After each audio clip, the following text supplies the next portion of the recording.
Sound of music school তাদের ২০ বছর পূর্তি উপলক্ষে শিক্ষার্থীদের নিয়ে এক কনসার্টের আয়োজন করেছে। রাজধানীর BAF Shaheen English medium college অডিটোরিয়ামে ৭ নভেম্বর অনুষ্ঠিত এই অনুষ্ঠানে শিক্ষার্থীরা ওয়েস্টার্ন ক্লাসিক্যাল মিউজিক ভিত্তিক বিভিন্ন বাদ্যযন্ত্র বাজায় ও গান পরিবেশন করে।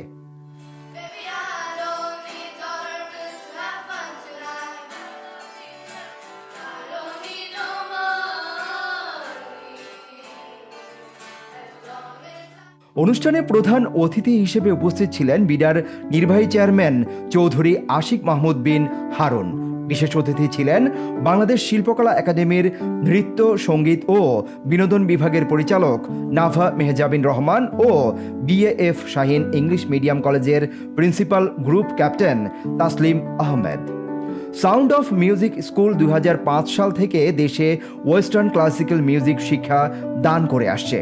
প্রতিষ্ঠানটি বাংলাদেশে লন্ডন কলেজ ও মিউজিকের অফিসিয়াল পরীক্ষা কেন্দ্র হিসেবে বিভিন্ন গ্রেড অনুযায়ী আন্তর্জাতিক মানের পরীক্ষা গ্রহণ করে থাকে। পরীক্ষায় উত্তীর্ণ শিক্ষার্থীরা আন্তর্জাতিক স্বীকৃত সনদপত্র অর্জন করে। শিশু কিশোরদের সৃজনশীলতা, আত্মবিশ্বাস ও মানসিক বিকাশে সঙ্গীত অত্যন্ত গুরুত্বপূর্ণ ভূমিকা পালন করে। বর্তমান বিশ্বে শিক্ষার পাশাপাশি মিউজিক শেখাও বিশেষ গুরুত্ব পাচ্ছে। সাউন্ড অফ মিউজিক স্কুল এক্ষেত্রে অনন্য ভূমিকা পালন করছে। সিদ্দিকুর রহমান রোমন, হ্যালো বাংলাদেশ, ঢাকা।